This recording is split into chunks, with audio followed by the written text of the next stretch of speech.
What's going on, guys? Sorry for the wait, but we are back. We're covering the eighth and ninth episode of Marvel's series What If, titled What If Ultron Won and What If the Watcher Broke His Oath.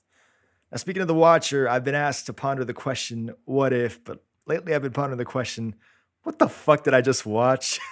Like, No, seriously. for real though. This series has been a roller coaster of just horror. I don't know why. And not the good kind No, of no, horror. And I'm not talking like not Stephen at King all. shit. And it's just, I think every episode has had the same problem of not having an ending, and then they decided to pack all the endings like we were afraid of into the last episode to make all of them meaningless completely. And it was intentional. I mean, AC Bradley did call these endings, if you want to even call them endings, Yeah, fun. the fact that she called the endings fun was disturbing because she actually that means that she actually thought that she was writing an ending, and I don't see an ending here. I just saw a first act, a second act, and uh, time to go home.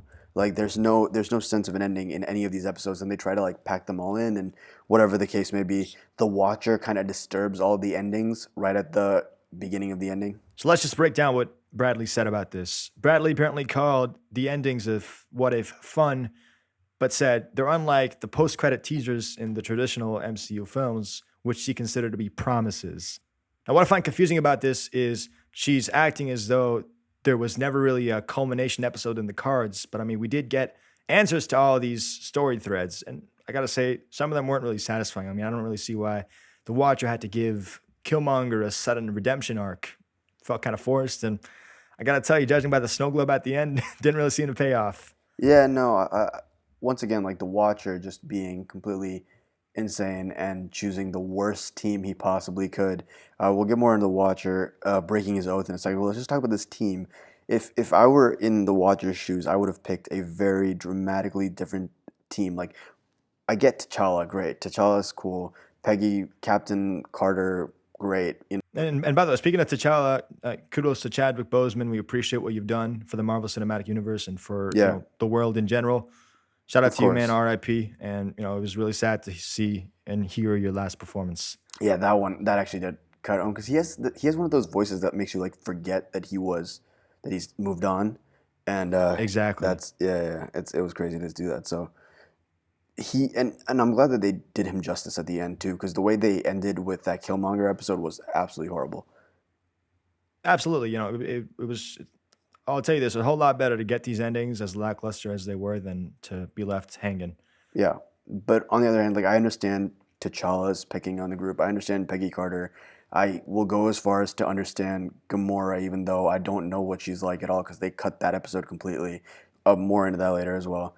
Um, like, why did they choose Party Boy Thor? So what's troubling to me is the fact that the executive producer Alonso said that the series was a chance for them to introduce more diversity for the MCU and take advantage of the 6,000 plus characters that Marvel Studios had access to. But I mean, seriously, like they didn't end up using a single one of these freaking characters, Not one. not a single one. And you chose to make Party Thor, you know, a, I don't know if he's a new character. He's more of like a riff on a persona of Thor. But I mean, like, how much cooler would it have been to see someone like Mr. Fantastic or even like the Living Tribunal? I'll tell you one thing: if I was the Watcher, I put people like the Living Tribunal on my I'd team. I'd call get Doctor Doom up there I'd too. call Kang to rewrite the script. I'd call, the TVA to Exactly. do something. I'd call like somebody who can do something about this whole thing.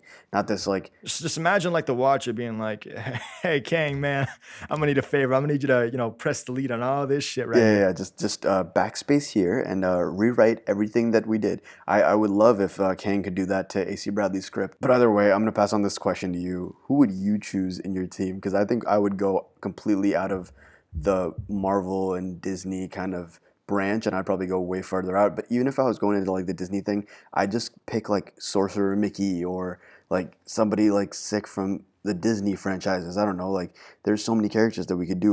You remember the villain of Mickey, Yeah, I Pete? was just gonna say, like, Dude, what if? Pete Yeah, versus Ult. Pete would have smacked I Ultron literally out. thought of Pete as well. Like, that's the crazy part. That was the same wave moment right there.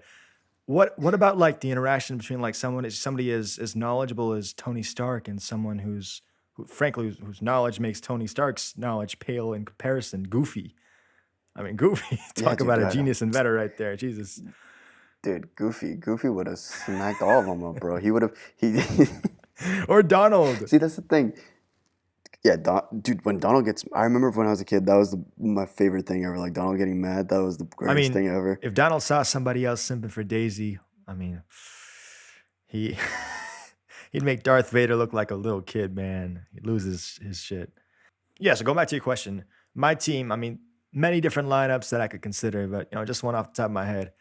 Imagine a team consisting of Darth Vader, Aquaman, Wario, Paul Atreides, and throwing Jonesy from Fortnite while you're at it, all trying to take down weird Vision Ultron. Yeah, well, why not add Kratos? He killed Zeus. He can't kill a bunch of rock holding Vision. Yeah, and I mean, knowing the Watchers hard on for pitting people with pitting people who hate each other on the same team. I mean, you never know, right? Yeah. Kratos does hate Thor, and Michael B. Jordan's Killmonger sure as hell does hate Black Panther. I didn't understand how that made any sense at all, especially knowing what Killmonger is like. Such a stupid decision to put him on because it's not like he doesn't.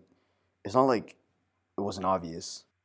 It's like the Watcher, man. You got a big ass head, but put that brain to some use. Like, why would you put people who have literally like an established animosity for one another on the same team?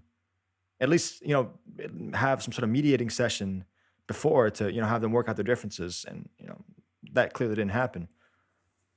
Yeah. Can we talk about this Gamora episode because that threw me off so badly? Like all of a sudden, we're just watching discount Tony Stark voice saying the same line that he says every single episode that he's in. He just says, "I want to build a suit of armor around the world," but he sounds like Robert Downey Jr. if he took a full balloon of helium right before that. It doesn't make any sense why they chose that person. Dude, I mean, just voice get the Tony Stark in EMH first actor, place. right? Jesus, I mean, don't even get me started on whoever the hell this discount James Spader is. No, man. my God. Oh man, Ultron. Like, hold on. First of all, we are talking about both episodes here, so I gotta say, when Ultron killed Thanos, I could just sense that was because they didn't want to. They could sense their wallet hurting so much if they paid Josh Brolin to save 100%. in one line. 100%. They just didn't want. They Hey, just didn't want to pay let's Brolin. kill you before you. No, I mean this is Mr. Ship of Theseus we're talking about here on some level, right? Ultron is pretty intelligent dude, and I'd love to see a conversation between Ultron and Thanos about hey Thanos, why don't you try inflating the population's resources as opposed to killing half of the people in the universe, Didn't right? Thanos have mad stones, and Vision only had the Mind Yeah, Stone? Thanos went down like a bitch, bro. Like he didn't react at all. They just didn't want to pay Brolin, just like they didn't want to pay James Spader. They just didn't want to pay Brolin, because James Spader would have done a great job here, but they got that guy who.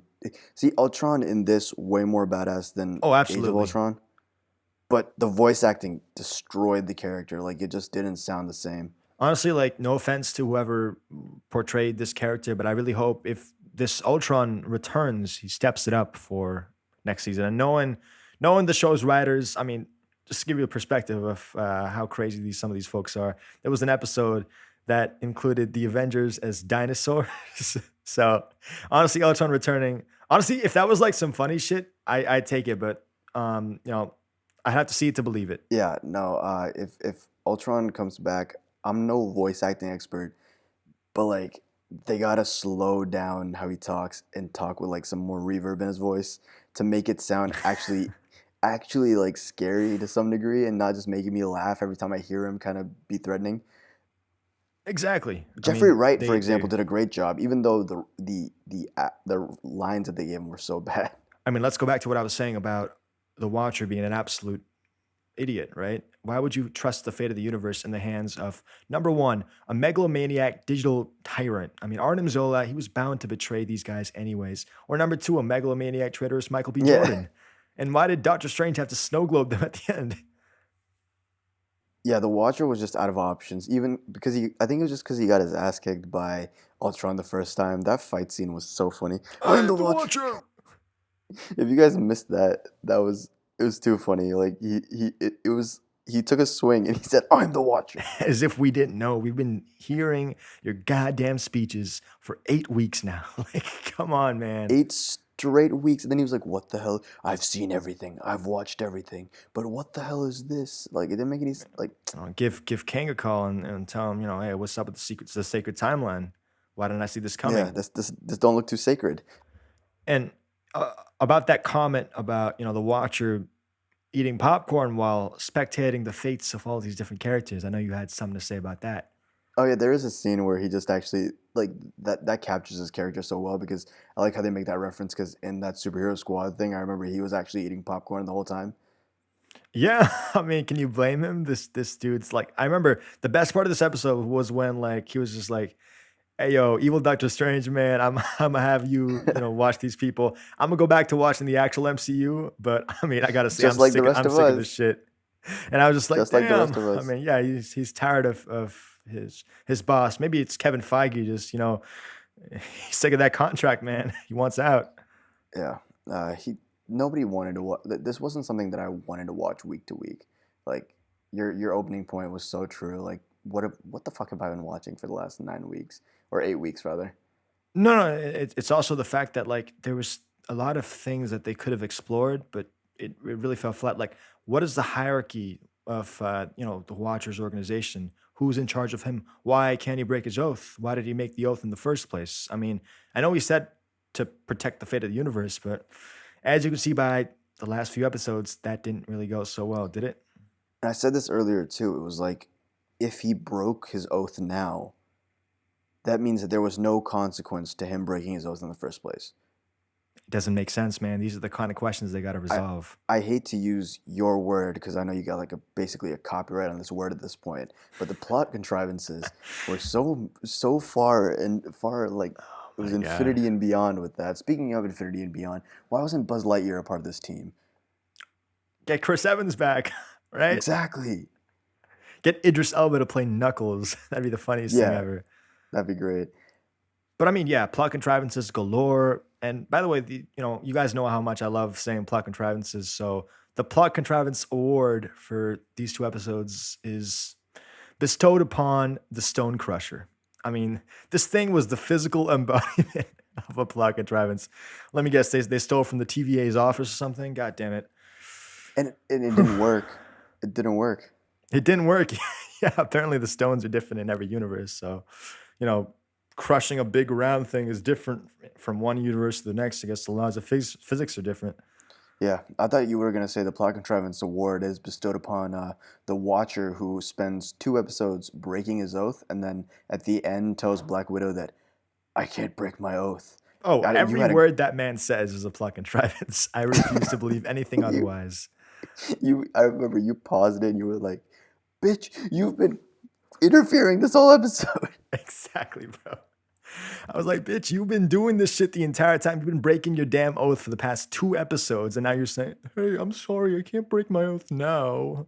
Yeah, If the show was lacking anything, I gotta say it was consistency. Now, let's wind the clocks back. Let's take you guys through the development process of this show. Now, let's drop some bombshells of season 2 and future stuff that's coming on from research because we're really good at these leaks. yeah, here we go. So apparently they made 30 episodes, right?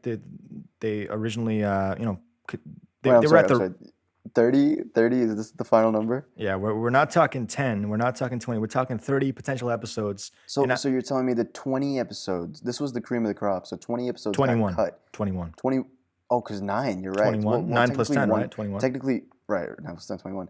But technically, there was one episode that wasn't fully cut, obviously, but I have a whole different theory about that from research. But 21 episodes, or 20 episodes rather, were completely cut on the cutting room floor because they were worse than these. So they were already in the writing stage. They were conceived and fully written by the What If team, and then they gave them to Kevin Feige. Kevin Feige proceeded to choose his favorite concepts from these 30 options, and then they were then further narrowed down into the 10 episodes for the first season, not to mention the additional narrowing process, which involved cutting the Gamora as the Mad Titan episode, which, by the way, it was really funny how they sort of danced around it getting cut by showing her in the finale. Like, what was up with that? So, like we said, let's talk about why some of these episodes got cut. I think we have some information on this. Okay, so a lot of these episodes concepts were cut because they were similar to ideas that Marvel planned to use in their films, including Professor Hulk, old Steve Rogers, Pepper Potts as Rescue, Loki's redemption, Jane Foster becoming the mighty Thor. As you guys know, that's planned for Thor: Love and Thunder. And finally, and this is the most interesting part, an episode that was purportedly half the planned plot of Guardians of the Galaxy Volume 3. This is what's super interesting to me because we know that Thor is linked to this whole Guardians of the Galaxy thing from now on, right? Because especially because Jane Foster is going to become Thor. Now, think about this. They said something about survivor of Sakaar in Gamora's little part. What if, and I hate to say this now, especially because it's Ponder a the what if question, review. what if? What if Gamora is on Sakaar during this whole Guardians of the Galaxy moment when they're trying to find her? That That'd could be be honestly a nice twist, right? that could It be half linked the the plot of that storylines. movie. She's a survivor of Sakaar, and that's why they cut it because they said, "Oh, she's going to be on Sakaar in Guardians of the Galaxy 3. It's too much What's repetition." confusing to me is that these different people that are working on these MCU entities, they didn't really communicate. I mean, I don't know how far this got in production, but there definitely was. I'm pretty sure this was the 10th episode that was planned, to release. I don't know what the hell happened. They didn't. They also didn't communicate with Dave Bautista about his role in the show. So, like, why would you not talk to Dave Bautista, right? Yeah, no, I think Feige stopped this right before they really let this episode air because it was so close to the plot. And same thing as you were saying. I don't know why they did about Dave Bautista. I don't know why they didn't bring back. Was Zoe Saldana wasn't brought back as well, right? I don't believe she was. Yeah. So maybe we had a little leak right there that Gamora will be on Sakaar, and because of Thor's relationship to that planet and the Grand Master, we might get some comedy on that side. Grandmaster reacting to buff, muscly beard I Thor. gotta say, after the sensory overload that was this show, I'm looking forward to just getting down to some good old MCU, right? Classic established Just like storyline. the Watcher. Yeah, exactly. I'm on the same page as the Watcher. But let's talk about some unused pitches that we didn't discuss before. There's one where Spider-Man becomes like a real spider, and apparently the big heads of the MCU were like, "Hey, I don't know, that's a little bit too dark and too body horror for our PG-13, T14 rating." There was that dinosaur episode I told you guys about, and finally there was a I'm glad they crossover cut those with, two. get this, Star Wars characters like Luke Skywalker. So the Oh, writers, if you're that needed to listening, be, make that happen for season 2. I want to see it. please. And other franchises too. I mean, it's what you and I have been saying. This show is a perfect opportunity to introduce the Disney Metaverse, right? Like, why would you not do that? It's at a point where the Phineas and Ferb cartoons have explored more of the Disney metaverse than this show. It's confounding to me, and I gotta say, these 9 episodes that we got, based on all this information about the development of this show, it seems like these episodes were the cream of the crop. You got to step your game up. I mean, if you're trimming down 30 episodes into this heap of garbage that you gave us, I mean, I don't know what to tell you. You're doing something wrong. Yeah, I'm not even going to go that far. I think here's what they did. I have the exact opposite theory of what you have right now. I think they saw those ideas and they said, okay, 30, let's take the 9 that we're never going to use in live action. Let's throw them into Ooh. into these episodes. Now, honestly, in retrospect, this wasn't a heap of garbage. I enjoyed watching it, but my enjoyment was mostly ironic. I look forward to watching it with you and just laughing about how ridiculous some of these concepts were. I didn't really find myself too invested in the storyline, which was a shame because the writers stressed that they wanted to, make this a really, creatively fruitful universe, and it didn't really immerse me. What's disappointing to me is that the one thing that I kind of expect the MCU to almost always nail is humor. Humor amongst seriousness. And what ended up happening was that the humor didn't land the same. Some of the jokes were very off. Some of the seriousness was not there. I remember Endgame kind of being like having those moments, but still somehow ma- maintaining seriousness when needed. And I think there were too many jokes here, especially because they had characters like Party Boy Thor and all that during like some of those really serious times. Well, I mean, there's a time and place for levity, and I gotta say, Black Widow and Peggy Carter having a sort of heart to heart while the fate of the multiverse hangs in the balance. That really screwed up their plan. I mean, Yeah, you guys literally had one job, which was to destroy it. And I know the destruction didn't really work, but still, like, why are you squeezing these contrived conversations into such pivotal moments? And again, like again with the contrivances, like Black Widow doesn't trust people that quickly. A really puzzling aspect of the last episode was the fact that Black Widow was thrust into a timeline where the other Black Widow had died. I mean, on one level it was poetic, but on the other level, I wasn't really sure what the purpose of that was. I kind of get it if they plan on revisiting that story, which was one of the stories out of all of these that I was like, I really want to see a continuation to. So I 100% want to see more of that Loki timeline and see what's going on. I mean, it didn't really feel satisfying to me as both a self-contained ending and as an ending for the season. I mean, what would have been a satisfying ending is instead of doing all this bullshit about how using the stones ends in inevitable tragedy for all those involved, why don't you actually use the stones like they did in Endgame to accomplish something and make your futures into whatever you want?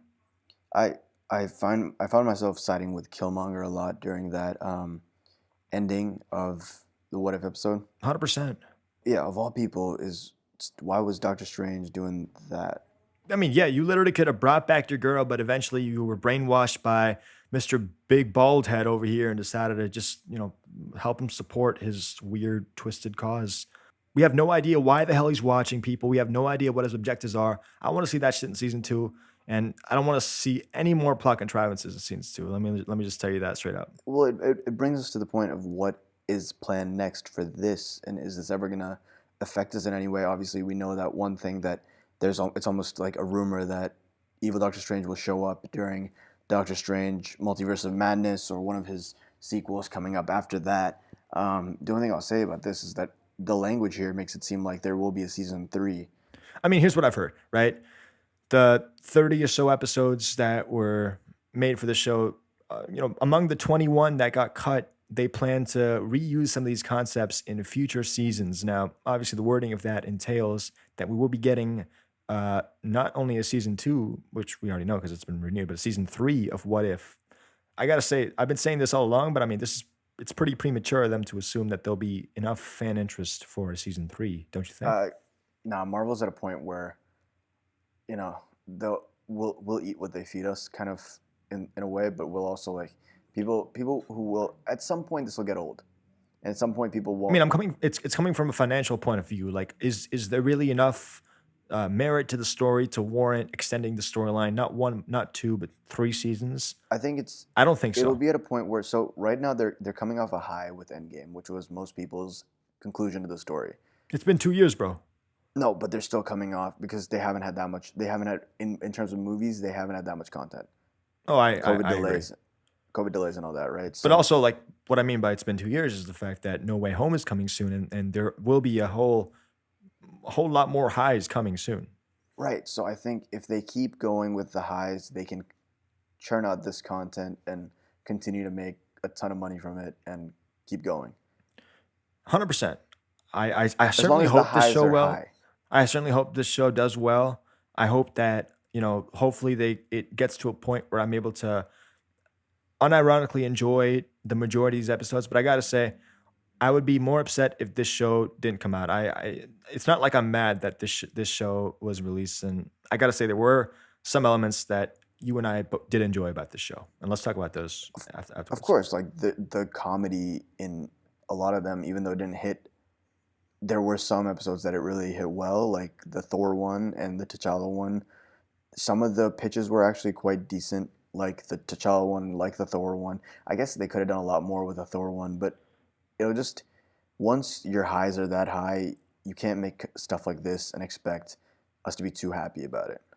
Absolutely. I mean, plot contrivances aside, Doctor Strange having the whole martini situation, right? And then Thor getting the interstellar noodles. That was or interdimensional noodles, right? Yeah, That was some crazy interdimensional stuff right there. noodles. Just seeing having the opportunity to see this wild stuff that wouldn't really make as much sense were it to be presented in a live action format was honestly some that I'm grateful to have witnessed. Yeah. I think I'll end my thoughts with this is if I don't see so season one, I'll accept this, right? It's cool, whatever. If I don't see something from the outside Marvel, Fox universe, maybe some Star Wars stuff, maybe something from the characters of, the Disney Metaverse. If I don't see some of that by season two and season three, um, that'll be annoying because then I feel like you'll run out of stories to tell. And Why I don't you think that's bring the why don't you greatest bring way to Ryan go. Reynolds in and say, so why don't you ponder this question, the Watcher? What if Disney had the rights to the X-Men characters the entire Dude, time? if he did that, by the way, that was a pretty solid impression. I'm not gonna lie. But Thanks, bro. like, if he did that, if Deadpool just like was like, stop and hold on for a second, like if he just stopped the Watcher in the middle for that whole time, that would have been sick. That's sick. Hey man, I'm gonna cut you off there. Don't have a good day. Have a great Yeah, day. they need something like that. They need the show cannot take itself too seriously because they're bad at it. 100%. I couldn't have said it any better. But I gotta say, guys, let us know what you guys enjoyed about this show and what your predictions are for season 2 or season 3. Take your pick. What crazy stuff would you guys like to see? Would you guys like to see stuff like that weird dinosaur episode or Darth Vader and evil Doctor Strange battling it out on Cloud City? Let us know. Until next time, see you guys.